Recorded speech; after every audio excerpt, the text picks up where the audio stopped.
호령 전설의 무림고수 왕호. 왕호TV 지구촌 고수를 찾아서 오늘은 서울특별시 선정릉 아트큐브 갤러리에서 박방현 화백님을 만나뵈러 왔습니다. 안녕하십니까? 안녕하세요. 반갑습니다. 반갑습니다. 이렇게 귀한 시간 내주셔서 감사하고요. 전시장에 이렇게 오셔서 예. 오늘 관심 가셔서 감사합니다. 그리고 와서 보니까 이 도시스에 아주 화려한 갤러리가 이렇게 자리하고 있네요. 저도 이제 이쪽에 전시하는 것이 처음인데, 네. 지금 6층에서 지금 있는데, 앞에 바로 선정릉이 보이고, 아주 분위기 좋은 그런 갤러리입니다. 경치도 아름답고 6층에서 내다보는 저 선릉역이 참으로 아름답습니다. 부감을 보는 그 느낌이. 예. 마치 한 중앙의 허파처럼 느낌이 아주 좋아요. 이제 뭐 봄이라서 약간의 그 푸르푸르 그 물기가 올라오고 있네요.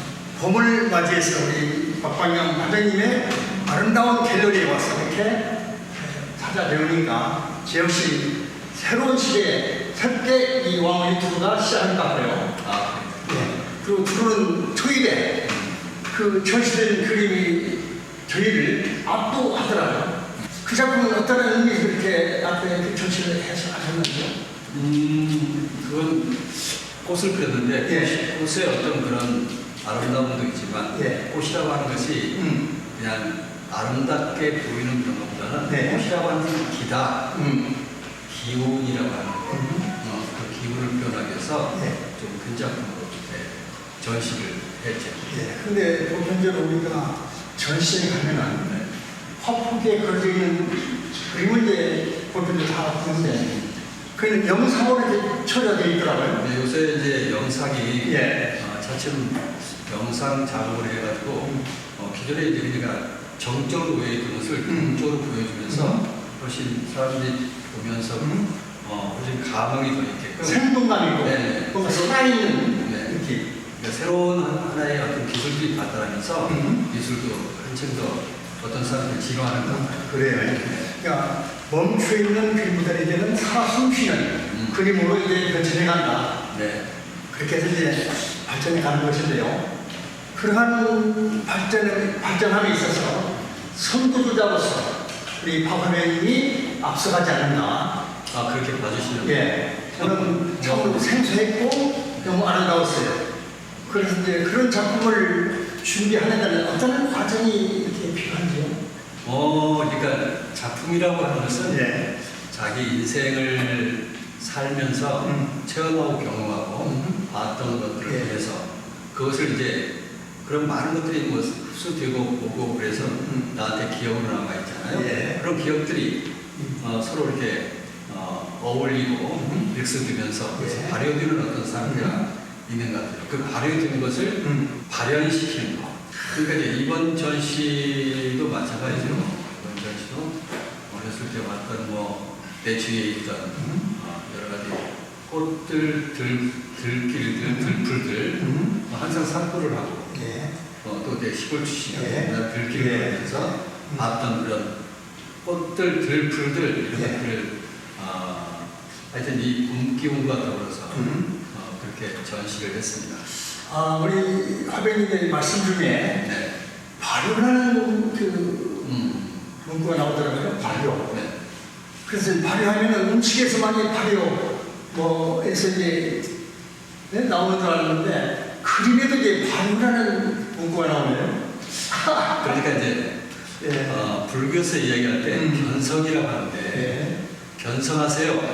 그래서 이제 최고 상태를 경계를 넘어서 어떤 상태에 도달하는 건데 그게 다 인생의 어떤 체험과 지금까지 봐왔던 자기가 쌓아놨던 내 안에다가 직접 시켜놨던 것들이 안에서 서로 수수작용을 통해서 발효되는 거잖아요.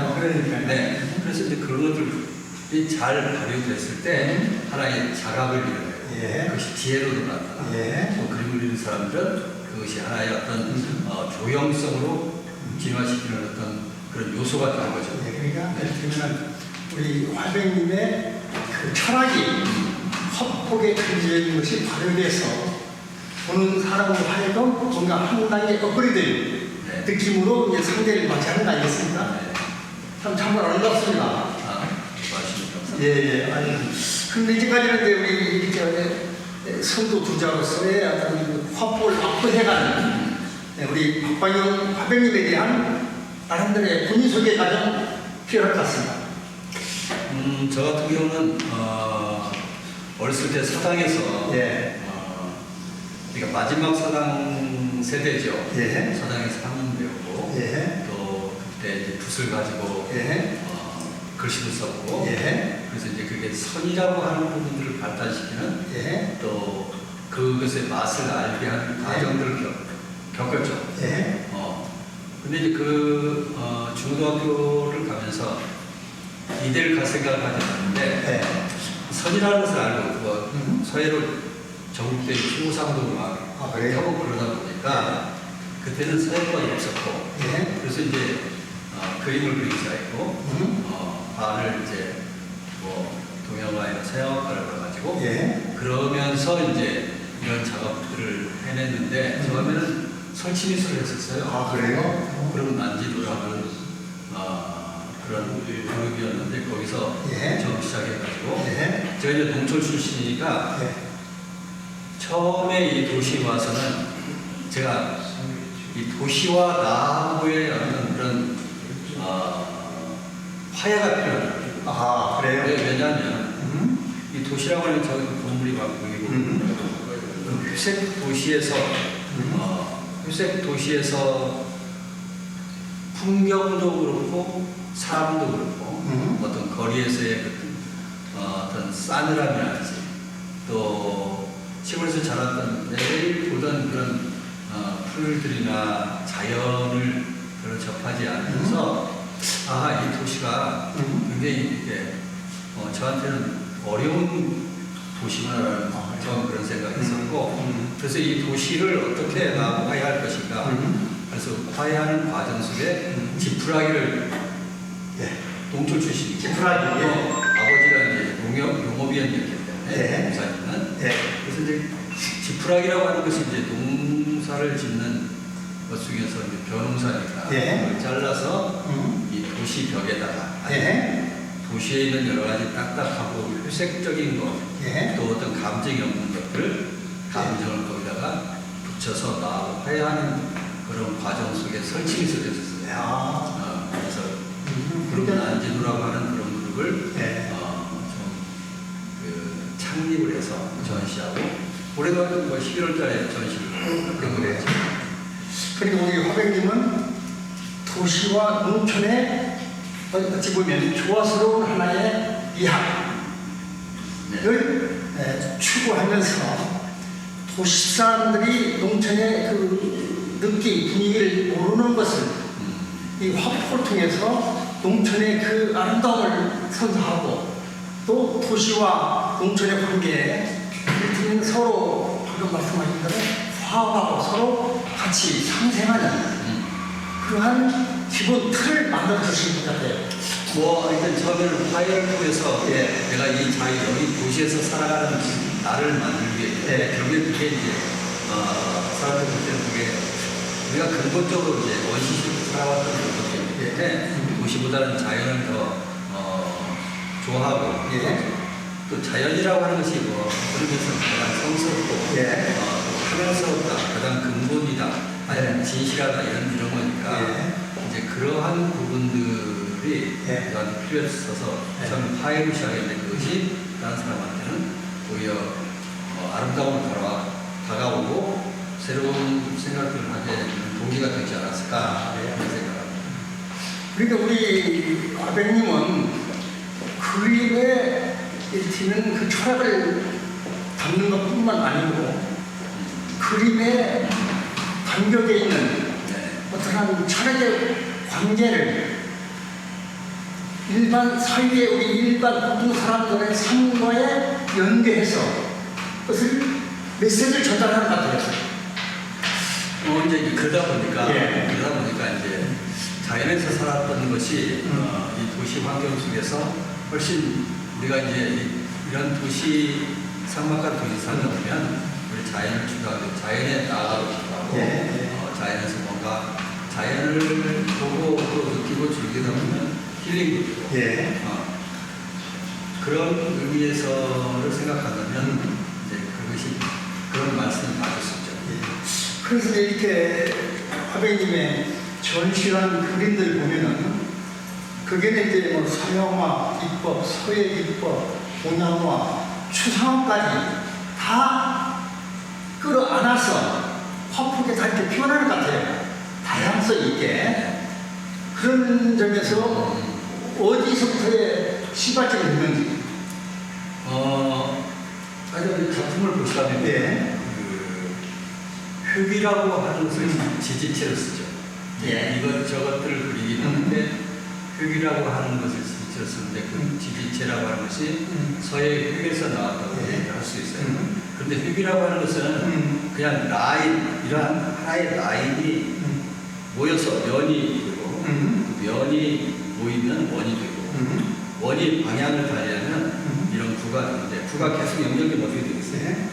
큰 밧줄 같은 어떤 입체성을 가진 그러한 선이 되겠죠. 예. 그것을 획이라고 할 수 있는데 그 획은 빛이 없어도 입체성을 가진 예. 이제 그런 부분을 가지고 아마 그게 서예로 제가 이제 지금까지 오면서 서예 비엔날도 한 3번 정도 냈었고 또 서예인들하고 같이 활동도 하고 또 이곳저곳에 제 글씨로 현판도 하고 저에도 현판도 하고 그러면서 이제 굉장히 친근한 그런 저의 삶 속에서 굉장히 친근한 거죠. 그러니까 그걸 지지체로 삼아서 꽃을 그리고 그 삶이라고 하는 그런 것도 보여주고 또 동양화 또 서양화 제가 서양화를 했는데 박사하면서 동양화도 하고 기본적으로 선을 가지고 있으니까 그거하고 친근하겠죠. 예. 서예도 했고 또 설치미술도 했고 디자인도 해봤으니까 이제 그런 것들이 이제 뭉뚱그려 있어서 그림에 나타나는 거죠. 예. 방금 말씀 중에 네.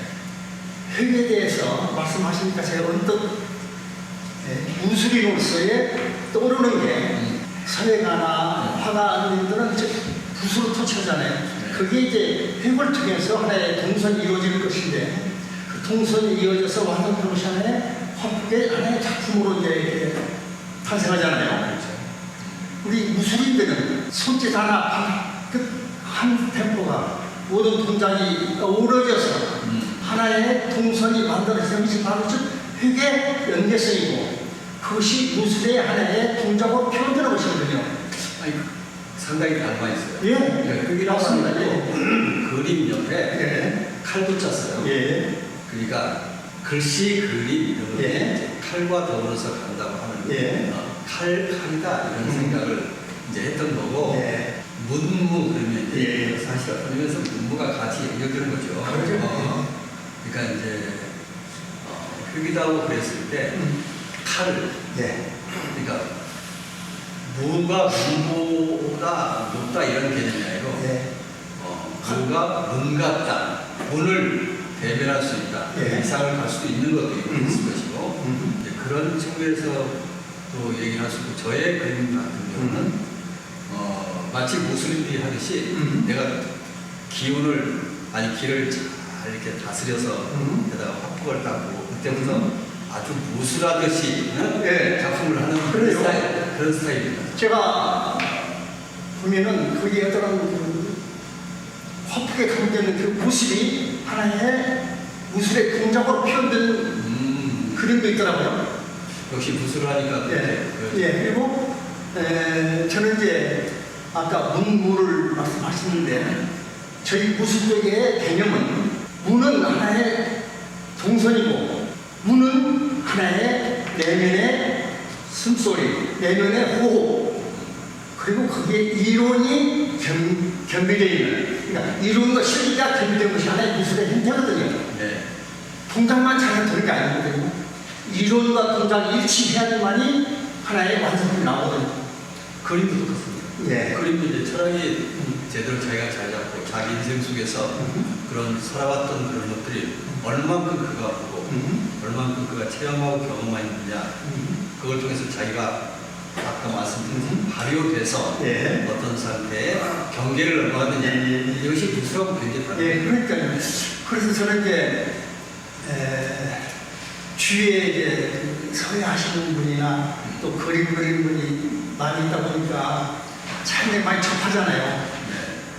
그래서 제가 이제 학생들한테 지도하고 또 내가 이제 대학에 가서 이제 액션 영화과를 신청해가지고 대학에 그래서 가서 하나의 그 액션 동작을 취할 때 동작이 즉 강약과 이를테면 동선의 그 마지막 시작과 끝이 달라야 한다. 즉 끝이라는 것은 빛, 아까 현대사 끝이라고 하잖아요. 하나의 멋스러운 무술에도 그 동작이 나오거든요. 아, 그렇죠. 예. 그래서 아까 말씀대로 무술과 이 그림과는 동일하다. 네. 라는 이제 깊이 무술하고 깊이 이제 예술하신 분들은 화백군님들 아마 동일하게 아실 거예요. 일치함을. 무술이라고 하는 것도 이제 어떤 정말 최고의 고수가 예. 고수와 고수가 아닌 아직 예. 둘이 딱 만나면 서로 눈빛으로 예. 여러 가지로 그걸 알게 되죠. 그렇죠. 그것은 그만큼 그가 어떠한 제가 얘기한 끝처럼 어떠한 상태의 그런 그 날카로움이나 예민함이나 그 벽을 갖췄느냐는 문제니까. 그러니까 나한테는 그러니까 풋터치도 깊이 들어갈 때 있고 얇게 들어갈 때도 있고 빠른 스피드 터치할 때도 있고 느리게 터치할 때 있잖아요. 그게 하나의 조화로움이잖아요. 네. 무술도 마찬가지거든요. 그렇죠. 처음부터 끝까지 속도가 뻗어가 아니거든요. 그렇죠.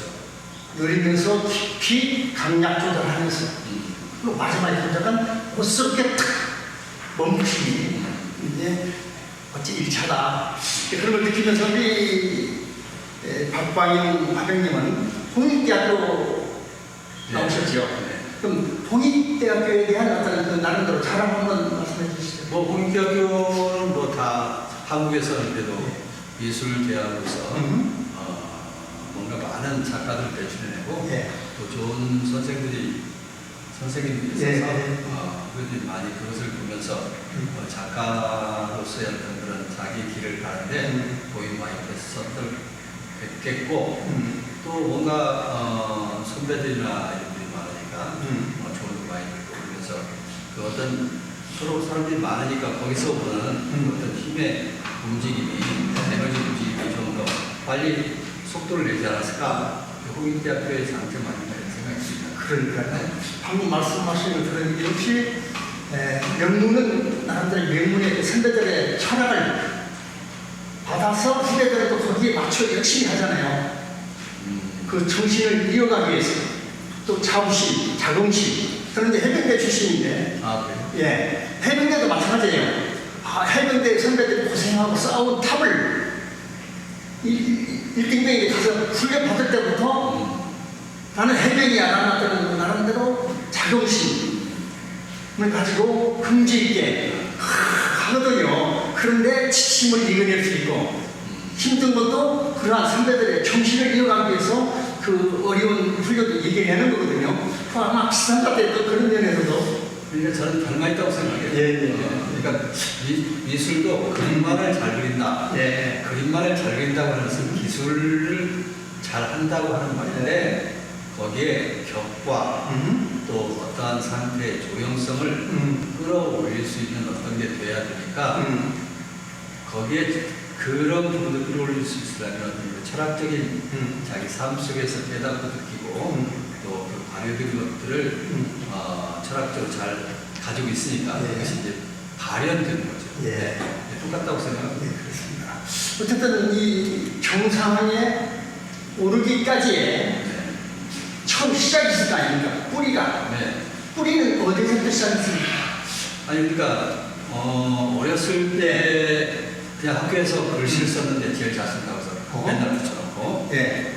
또 뭐 중고등학교 때도 그랬었고 또 고등학교 때 서예 대회를 나가는 전국대회 나가는데 네. 그때부터 배워서 나간 게 아니에요. 네. 서당에서 썼던 거. 근데 선생님이 글씨를 알려주진 않았지만 제 어떤 느낌으로 내가 잘하는구나. 선생님들이 다르게 어떤 평가를 해주고 그랬기 때문에 아마 그 기본적으로 소질을 타고났다 이런 생각이에요.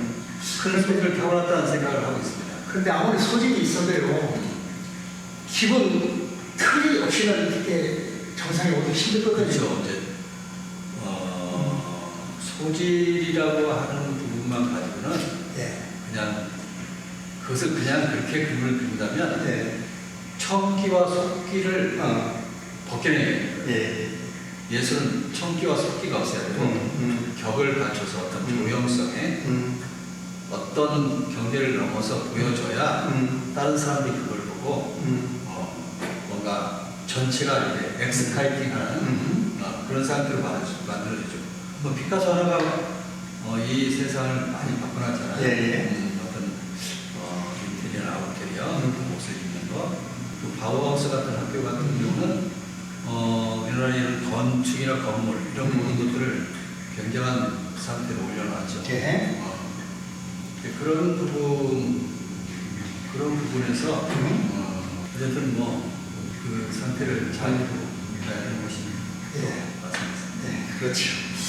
그러면은 이를테면 우리 화백님은 현재 우리 그 젊은 청소년들, 또 유소년들, 내가 미술을 하고 싶고 미술 취미가 있고 또 미술에 소질이 있고 그런 친구들한테 과연 기본기를 어떤 식으로 어떤 절차에 의해서 배워야만이 정상에 올 수 있다라는 기름길 한번 말씀해 주시죠. 근데 그게 이제 미술도 그렇고 역사도 그렇고 이게 이제 방향성이 있는 것 같아요. 방향성. 처음에는 동양에서 이렇게 어떤 힘을 가지고 선이 중요할 때 가지고 오다가 서양 면에 대한 해석이거든요. 서양으로 줄기를 가서 서양이 과학을 만들고 또 과학을 잘 발전시키고 그렇게 하면서 그 어떤 상태가 되니까 다시 동양으로 지금 오고 있는 상태고 또 미술 같은 경우를 보면 모더니즘, 인상주의를 모더니즘 출발점이라고 한다면 모더니즘부터 출발해서 실험실로 이렇게 막 실험실에서 실험을 해왔어요. 그러다가 이제 실험실에 나와가지고 그것을 나온 상태이면서 그때 서양에서 동양으로 이렇게 기술이 움직임을 갖는 것 같아요. 근데 이제 실험실이라고 하는 것은 실험을 하는 시간과 공간이죠. 근데 이제 그 실험실은 뭐냐면 어떻게 라고 하는 게 주제가 어떻게 how to draw. 근데 실험실에 나와서 그러면 how to draw에서 어떻게 갈 것인가? what to draw. 무엇을 그릴 것인가라고 이제 가능성에 왔어요. 그러니까 그것이 이제 서양의 방법적인 문제에서 이제 내면이나 아까 말씀하신 어떤 영적인 문제랄지 그의 어떤 철학적인 부분이랄지 동양이 가지고 있는 심미적이고 또 영적인 부분 이런 부분도 여백을 가지고 있는 동양을 서양은 잘 이해를 못하는 부분이 있습니다. 이제 서양의 삶이 지금까지는 제일 잘 살아왔다고 자기들이 제일 이렇게 자부심 있고 그랬었는데 오늘 보니까 동양이 앞서가고 있고 어떻게 뭐지 하면서 지금까지 오지 않았어요. 이제 그런 상태에서 어떤 지도랄지 젊은 사람을 바라봐야 되는 것 같아요. 그럼 지금은 어떻게 그들한테 교육을 할 것인가. 그래서 이제 우리나라 같은 경우는 지금 일본 같은 경우는 서예 같은 것들이 학교에서 계속 하고 있고 지속적으로 이제 그런 부분을 교육하고 있는데 우리나라는 그냥 끊어졌어요. 그거는 어떤 서예를 배우고 있는 어떤 질서, 자기 좌표에 X좌표, Y좌표에 어디에 내가 있는지를 볼 수 있는 눈을 가르쳐주는데 그 눈을 가르쳐줄 수 있는 게 없어요, 요새. 그래서 그 눈을 가르치는 것이 굉장히 중요한 공부들을 해야 된다. 특히 서예도 그렇고 서예라고 하는 것은 기본 획을 만드는 그런 부분의 기초니까 서양 사람들은 그거에 대해서 어려운 거예요. 그들은 붓이 딱딱하잖아요. 딱딱해서 그냥 있는 그대로만 이렇게 표현해 주는데 동양의 붓은 이게 보필이기 때문에 움직이고 평소에 이렇게 아주 부드럽지만 작가가 뭔가 힘을 주면 거기에 아주 힘차게 타오르는 떠오르는 그런 크게 힘이 있다는 거예요. 그런데 이런 부분들이 굉장히 중요하기 때문에 지금 이제 또 서양이 그런 것들이 필요한 시대에 와 있기 때문에 그런 공부를 좀 해야 된다. 제가 학교에 그런 교육적 프로그램을 다시 만들어야 된다 이런 생각을 하고 있습니다. 참 좋으신 말씀입니다. 요즘에 제가 방송에서 보니까 새로 교육감으로 당선된 말씀이 자기가 앞으로 5년만 열심히 하면 좋겠다. 그런데 자기의 뜻과 자기가 펼치고자 하는 그 교육성을 뒷받침해 줄 수 있는 정부가 필요하다는 거예요. 지도자가. 그것은 뭘 의미하느냐. 그 시대의 정책을 펴지는 그 정치 지도자들의 마인드에 따라서 다르다는 거죠. 그래서 지금 요사이 제 생각은 정치라고 하는 것이 지금까지 나름대로 해왔지만 지금 시점에서는 정치가 오히려 일반 대중들의 의식을 못 따라가고 있어요. 그렇죠. 예술이 우리나라로 예술이 한국이라고 하는 나라를 이렇게 끌어올려서 전 세계에 보여주고 있는데 우리 정치는 그걸 끌어내리고 밑에 바닥에 갈길 만들잖아요. 그러니까 그래서 정치나 이런 부분들도 중요하지만 중요하기 때문에 오히려 요새는 예술 쪽을 잘 알고 문화라고 하는 부분들을 잘 끌어올릴 수 있는 그러한 마인드를 가진 정치인들이 필요하다. 요즘에 보면은요, 정치인들의 사고방식이 어디에 초점이 맞춰져 있느냐, 우리 젊은 청소년들이 앞으로 어떻게 살 것인가에 대한 고민은 저 뒷전에 있고, 그러니까요. 어떻게 하면 내가 그 자리를 유지하고 더 연장할 것인가에 대한 몰입하고 있어요. 그러니 교육이 현재 땅에 떨어져 있는 거죠. 요새 뭐 잘됐어요? AI가 발달했으니까 AI 시켜서 정치 해야 되지 않을까 이런 생각이 그러니까 앞으로는 국회의원들 뽑으려면 AI를 뽑아야 돼. 맞아요. 그렇게 그래야 공정하고 공평하고 상식이 통하는 그 사회에 우리 자손들이 후대들이 꿈을 펼칠 수 있잖아요. 활활 자기 마음으로.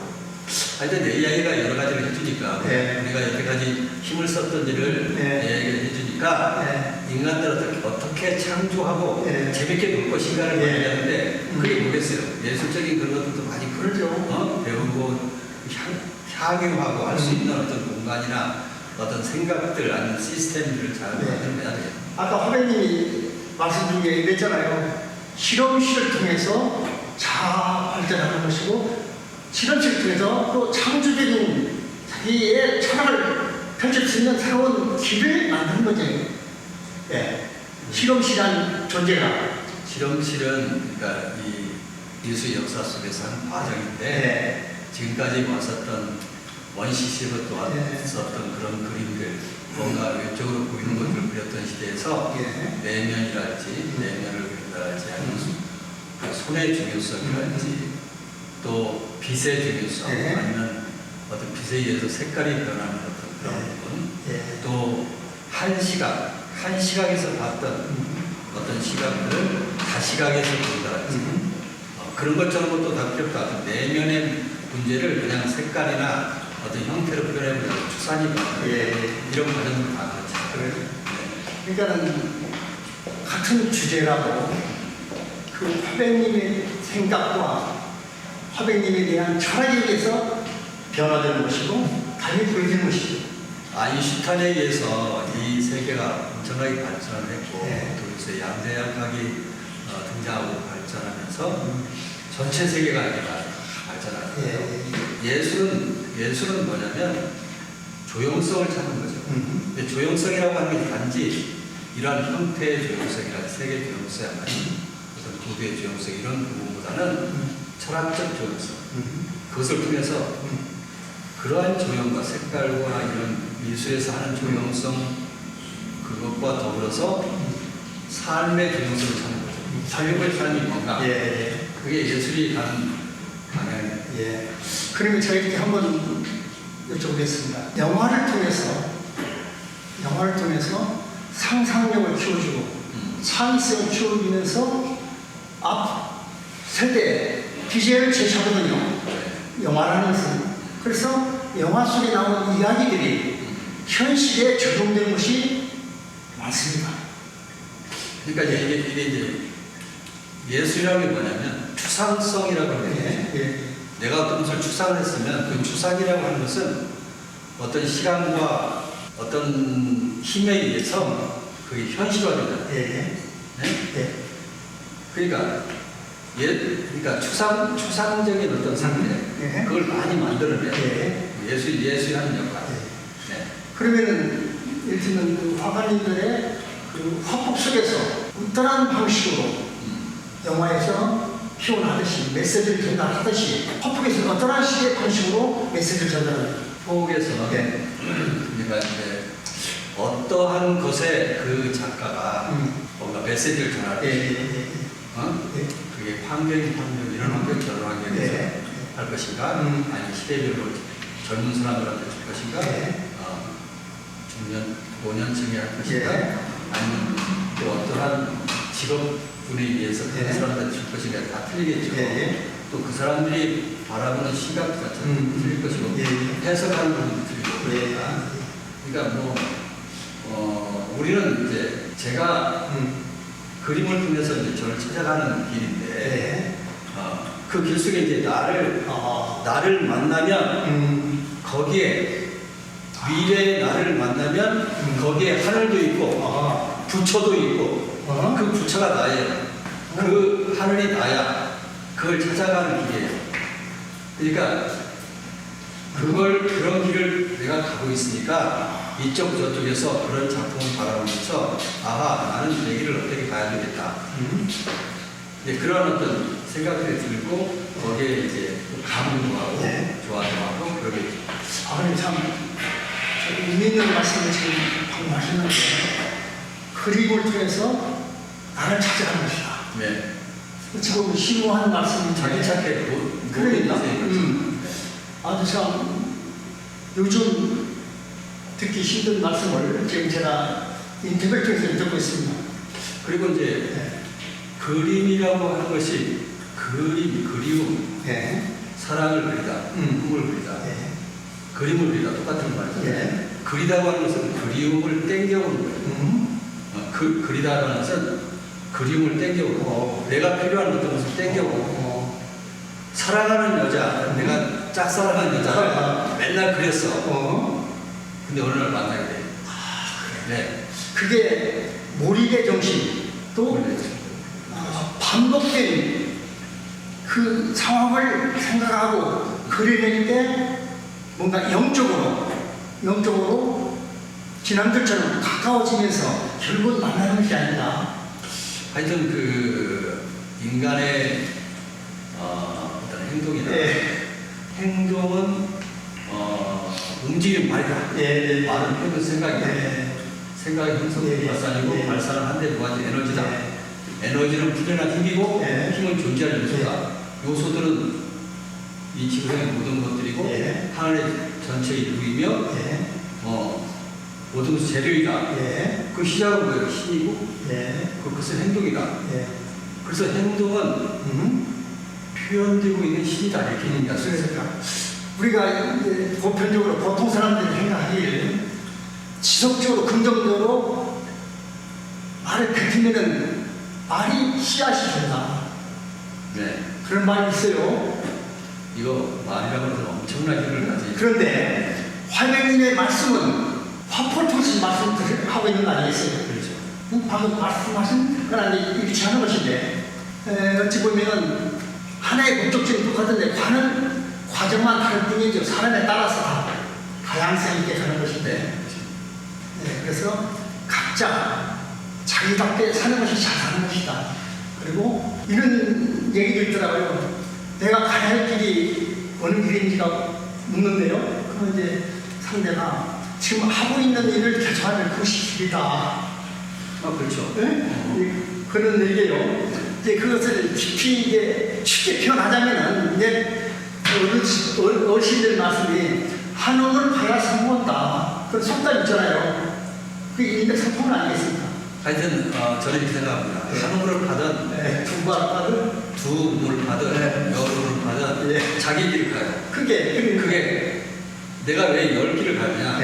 그거는 부분들을 내가 체험하지 않으면 내가 안 되니까. 그러니까 자기 논문은 자기가 가는 길 그 자체가 논문이 되면서 하나의 나중에 지금 논문제 미술 쪽에서 말셀 두샹 같은 사람이 제일 많아요. 그걸 많이 인용하고 많이 써요. 그다음에 아마 피카소일 것 같은데. 그런데 이제 지금 인용을 하지 않더라도 어느 날 어느 시기에 어떤 때 보면 그 사람 것이 필요해요. 그것을 인용할 수밖에 없어요. 그게 필요할 때 이게 10길을 가든 한 길을 가든 그의 삶은 마치 논문처럼 중요한 그리고 그 삶을 통해서 우주가 그것을 흡수해요. 흡수해서 이 창조할 때 써먹는 것 같아요. 제가 이렇게 똑같은 주제를 가지고 다양성 있게 제가 여쭤보는 것은 이 방송을 시청하고 있는 시청자분들, 왕호 TV 시청자분들 그리고 왕호 틱톡 라이브 방송을 시청하시는 분들 그 중에는 다양성 있는 분들이 참여하고 있잖아요. 그러면은 여러 가지 말씀을 통해서 사람마다 다 받아들이는 입장이 다를 것인데 그 중에서 하나 정도는 나와 뜻이 맞고 쉽게 알아듣는 부분이 있으리라 생각하고 제가 다양성 있게 질문하는 거예요. 그러니까 이제 자기 길을 공부를 잘 하면서 갔다. 그거 굉장히 중요해요. 집중이기 때문에 모든 것을 집중을 통해서 에너지가 거기에 보여지고 그것을 형성하고 뚫어내니까 그건 굉장히 중요한 삶 속에서 굉장히 중요한 거죠. 근데 요즘에 보면은요, 사람이 이 길 가다가 성과가 빨리 오지 않으면은 포기하고 다른 길을 찾아야 돼요. 그럼 그것도 쉽게 얻어지는 게 과연 어디 있어요? 어렵고 고리와 고통 속에 나중에 얻어지는 것이 땀이 뛴다고 바로 땀이 납니까? 그러듯이 제가 이제 코로나 시기에 보고 느낀 게 하나 있어요. 결론 중에 코로나 시기에 가장 돈을 많이 버는 분이 어느 분야인가요? 마스크죠. 그런데 코로나 이전에는 마스크 하는 사람들이 수익이 없죠. 최고 의료나 그렇게 하고 지탱해 왔는데 그냥 참 우리 마스크 사고하는 분들 너무 어렵다. 힘들게 사는구나. 그래도 그 길 마다하지 않고 걸어온 사람들 위해서 코로나가 생기지 않았나. 그렇게 재밌게 생각해봐요. 모든 건 긍정적으로 해석의 문제니까 내가 인생을 어떻게 해석하느냐에서 그것이 힘이 될 수도 있고 그러니까요. 어려움이 될 수도 있고. 그래서 이제 주제 없이 제가 막 질문했는데 죄송하고요. 이렇게 보면은 우리 화풀이고 상형문자도 있고 뭐 여러 가지 이제 다양성이 있는데 상형문자에 대해서 아까 한 번 좀 더 미술을 하고자 하는 친구들한테 좀 쉽게 이렇게 좀 보자면 뭐 저는 이제 저의 경우는 서예를 했기 때문에 한문을 알고 또 이제 과거의 어떤 선인들의 시 중에 그런 것들을 제가 또 작품으로 만들고 또 시를 읽는 것을 좋아해요. 그래요? 잘 때 천장에다 시 쫙 붙여놓을 정도 매십수를 외우고 있는데 그때 그 시 하나하나가 그분들의 어떤 삶이 나하고 바로 만나지는 거니까 그래서 이제 시를 가지고 했는데 시라고 하는 것은 획을 잘 그릴 수 있는 것이고 우리가 이제 그림과 글씨가 같은 곳에 나왔다 이런 말을 하고 그러는데 하여튼 여기서 이제 저 글씨를 했던 저것은 당나라 시대 그 유동호이라는 시인이에요. 깨달은 사람인데 저분의 시가 이제 상형문자로 이제 제가 저렇게 해서 제가 해석한 상형문자. 근데 뭐 하여튼 그 시, 글씨 이런 걸 통해서 한편으로 또 작업을 하고 있어요. 여러 가지 바뀌는데 그런 부분을 한편으로 작업을 했고 그게 이제 전체는 아니고 제가 해석한 예. 지금 내가 서 있는 자리에서 해석한 하나의 어떤 상용문자다. 예. 그러면 이 대목에서 우리가 좀 숨을 이렇게 좀 쉬고 돌리는 면에서 네. 시안수를 좀 부탁하겠습니다. 간단한 거. 간단한 거 예. 저걸 봅시다. 천산 주미절 만경인금열 고추살검 독조 한가서 천산에 새가 날고 아니 새가 날지 않고 모든 길에는 사람의 종적이 갖고 있고 그런데 고독한 삿가슴도인이 외롭게 납치질하고 있다. 추운 눈 내는 강에서 삿갓을 상상만 해도 너무 멋있습니다. 어쨌든 우리 미술하고자 하는 학도들한테 좋은 시간이 될 것이고 이 시안수가 또 그들의 어렵고 힘든 시기를 이렇게 넘길 수 있는 하나의 에너지가 됐으면 좋겠고요. 마지막으로 마지막에는 될 수 없으나 어쨌든 오늘 다 얘기를 할 수 없습니다. 꽃다리는 다음에 또 풀기를 하고요. 네. 원초적 생명과 자유라는 것을 붓터치를 통해서 과연 어떻게 우리 화백님께서는 표현하는 그것을 말씀으로 한번 더 풀어주시면 좋겠습니다. 원초적이라고 하는 것은 어떤 질서가 생기기 이전에 케이오스 상태. 예. 그 상태라고 하는 것은 질서나 이런 게 있는 게 아니고 자유로움과 활달함이 되죠. 그것을 둘러서 이제 그런 상태의 에너지를 가지고 뭔가 발현해내면 생명력이 되고 생명력이 어떤 표현이 되죠. 그 부분을 굉장히 저는 중요시하고 동양에서는 그 부분을 굉장히 중요시합니다. 그 생명력 그러니까 기운 생활 이 부분이 없으면 뭐 기운 빠진